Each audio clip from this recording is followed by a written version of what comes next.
Hello tout le monde, bienvenue dans un nouvel épisode. Aujourd'hui c'est moi qui vais travailler sur le chantier. J'ai loué une mini pelle pour réaliser des tranchées. Je l'ai pour les 3 jours qui viennent. J'ai jamais utilisé ce genre d'engin, on va voir comment ça se passe. Bref, je vous montre d'abord les travaux à réaliser et puis on s'y met, c'est parti. Il faut d'abord que je remette les choses dans leur contexte. Il y a quelques temps, on a réalisé des forages pour placer des sondes géothermiques. C'est avec ça, combiné à une pompe à chaleur, qu'on chauffera la maison et l'eau sanitaire.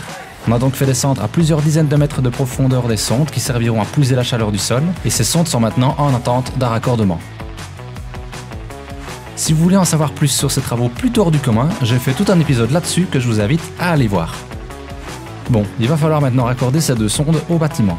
Pour ça, on va creuser des tranchées partant de chaque sonde en suivant les directives qui m'ont été données par l'entreprise Ecoforage. C'est eux qui ont réalisé les forages et qui feront par la suite les raccordements des sondes. Ça c'est sur papier et voilà sur le terrain. Les tranchées vont longer le bâtiment pour arriver jusqu'à la cave technique où sera placée la pompe à chaleur. Et tant qu'on est dans les tranchées, on va creuser une première tranchée devant la maison pour se raccorder en électricité et Ethernet au pylône, ainsi qu'une deuxième pour le raccordement en eau jusqu'à la rue.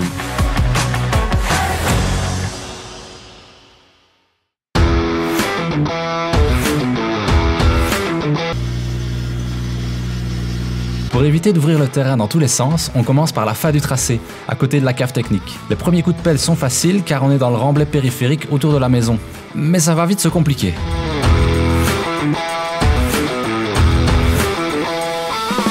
Là devant, à l'entrée de la cave technique, je dois prévoir un carré de 2 mètres sur 2 pour qu'une des 2 sondes géothermiques puisse faire une boucle pour avoir la même longueur de sonde pour les 2 forages. Et les complications, elles sont là. Ce sont tous les tuyaux d'égouttage qui sont dans le chemin. D'ailleurs, pour commencer en beauté, j'ai réussi à faire un dégât dans un tuyau et dans une gaine. Falloir réparer. Allez, c'est pas grave, on ne se laisse pas décourager et on continue. Évidemment, la question que vous êtes en droit de me poser, c'est mais pourquoi ne pas avoir fait la géothermie plus tôt dans le projet? Et ouais, c'est tout à fait pertinent et ça aurait été sans doute plus facile. Maintenant, la réalité du projet en a voulu autrement. Trouver une entreprise de forage n'a pas été immédiat ni tout à fait facile. De plus, le choix de la géothermie n'était pas figé au début du projet. À refaire, je crois qu'on pourrait forer les sondes directement depuis le niveau du sous-sol, ça réduirait le travail en tranchée, mais ça aurait demandé un aménagement pour pouvoir faire descendre la machine de forage au niveau du sous-sol, ce qui n'aurait pas été évident de prime abord non plus. Au final, je crois qu'il n'y a pas de choix idéal, juste des compromis à gérer au mieux en fonction du projet. Et puis dans mon cas, je sais où se trouvent les tuyaux enterrés, donc à ces endroits-là, je fais encore plus attention. Dans tous les cas, c'est assez cool de manier cette petite machine, c'est assez intuitif, et puis l'air de rien, ça fait faire quelques économies sur le projet. Quand il le faut autour des tuyaux, j'y vais à la pioche, c'est pas évident, mais ça me fait faire de l'exercice.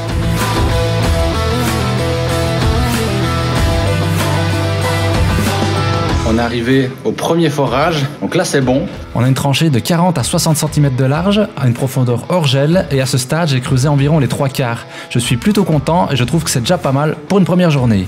Fin de la première journée, c'est difficile. C'est plus dur que prévu. Les parties où il n'y a pas de tuyau d'égouttage, ça va vite. Par contre, dès qu'il y a 1 ou 2 tuyaux, je galère à la pioche pour essayer de les dégager, pour éviter de les abîmer avec la machine. J'espère avoir fini demain matin. Demain après-midi, le sable arrive, donc je pourrai mettre un lit de sable au fond des tranchées. Et sans doute mercredi matin, je ferai la tranchée à l'avant pour placer les gaines Internet et électricité. Planning temporaire, on verra tout ça en temps réel. On se retrouve le lendemain. Jour 2. J'ai certainement une plus petite mine qu'hier. Allez, c'est parti. J'ai oublié de vous faire les présentations de mon bolide. Il s'agit d'une Kubota U17-3 Alpha de 1600 kg environ. Elle n'est pas de première jeunesse, mais elle fait bien l'affaire. Let's go pour le 2e jour.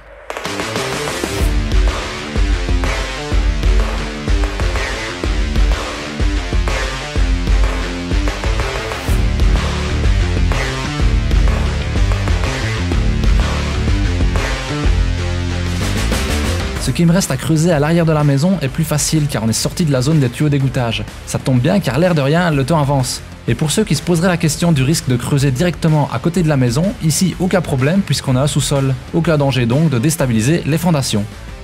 Ensuite, il va falloir placer un lit de sable en fond de tranchée ainsi que sur les sondes avant de remblayer pour éviter tout risque d'abîmer les sondes, vu le remblai rocailleux. Il me restait du sable du maçon, mais pas assez. Au total, il va nous falloir environ 5 mètres cubes.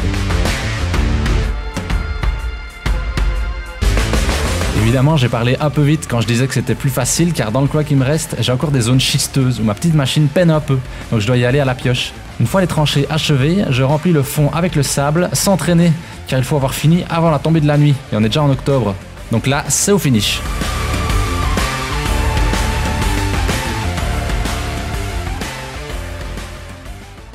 Fin du 10e jour, il est 20h, il fait déjà bien noir, là j'ai le flash en plein dans les yeux.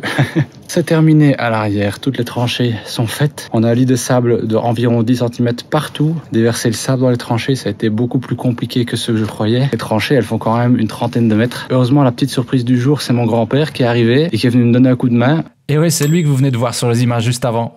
Il a 80 ans, il pleuvait des cordes et pourtant, il m'a encore une fois impressionné. Donc papy, si tu vois cette vidéo, merci beaucoup pour ton aide. Demain, on fait les tranchées à l'avant et normalement, on referme les tranchées à l'arrière. Grosse journée, j'espère savoir tout faire. À demain.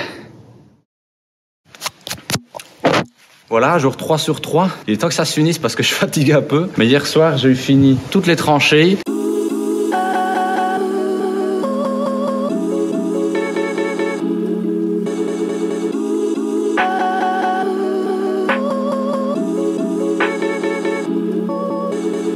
C'est prêt pour que l'entreprise de forage vienne faire le raccord des sondes géothermiques. Moi, pendant ce temps-là, je vais m'occuper de la tranchée à l'avant pour les gaines de l'électricité et d'Internet. Et dès qu'ils ont fini, je referme tout ça. Enfin, j'essaye. Parce qu'aujourd'hui soir, on rend la machine. C'est aussi mon dernier jour de congé. Donc, on va essayer que tout rentre dans la journée. Allez, c'est parti.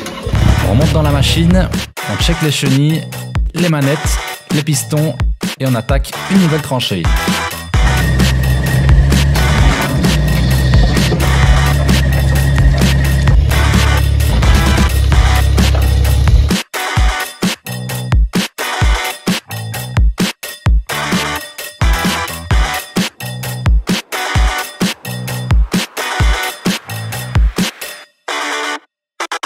Devant la maison, c'est plus difficile que derrière parce qu'on n'est plus dans le remblai et la machine est parfois un peu légère. En plus, les racines ne facilitent pas la tâche. Le passage est fait pour relier vers le pylône. D'ailleurs, la tranchée entre la haie et le pylône, je ne peux pas la faire moi-même. C'est l'entreprise qui viendra faire le raccordement qui doit s'en charger. Il prend un peu l'eau là sur le coin. Ouais, à ce moment-là, je rigole encore parce que pendant qu'Ecoforage s'occupe des raccordements de son côté, je dois tout doucement me dépêcher car il commence à bien pleuvoir et les tranchées commencent à se remplir d'eau, tout comme mes chaussures en fait. On déroule les gaines Hanley de 110 mm avec tire-fil. Dans la première, on place un câble coaxial RG11U qui servira au raccordement d'Internet. Et dans la deuxième, un câble électrique 4x16 qui lui est bien lourd et difficile à tirer. Ce câble est fourni par le gestionnaire du réseau, bon, à mes frais. Par contre, pour le câble coaxial, il faut se débrouiller soi-même, donc il faut faire bien attention de prendre un câble agréé par le fournisseur de service.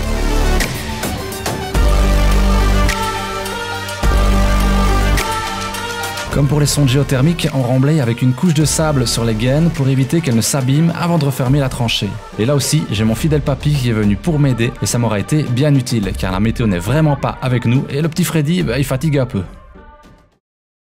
Bon, jour 4. J'ai pas eu fini hier, mais j'ai pris un jour de congé en plus et on me laisse la machine jusqu'à demain matin. Donc je finis de remblayer cette tranchée et puis on n'en parle plus. C'est parti. C'est maintenant l'occasion de vous montrer les sondes placées par Ecoforage dans mes tranchées. Le technicien a réalisé des raccords étanches aux sondes verticales et les sondes sont ainsi raccordées horizontalement, hors gel, jusqu'à la cave technique. Et on peut voir ici la boucle faite par une sonde pour avoir la même longueur pour chacune des sondes. Ça permet en fait d'avoir la même perte de charge pour les deux circuits. Et ainsi on a un système qui fonctionne au mieux.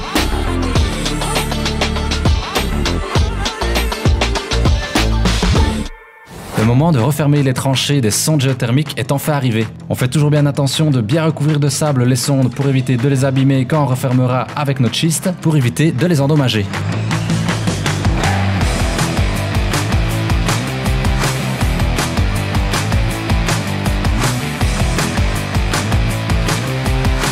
Du côté de la cave technique, on a fait une petite réparation de fortune, mais qui sera contrôlée par le terrassier qui a fait les travaux, car il doit de toute façon repasser pour quelques modifications, donc pas de panique.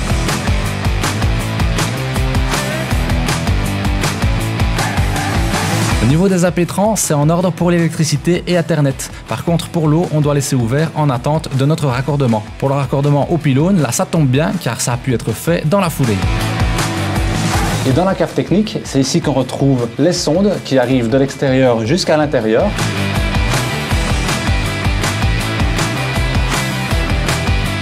On a un raccord fileté qui a été monté sur chacune des sondes et c'est ici que le chauffagiste va pouvoir se raccorder et placer la pompe à chaleur.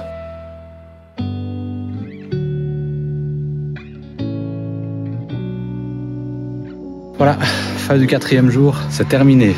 Pas toutes les semaines hein, comme ça, mais il y en a encore un qui travaille.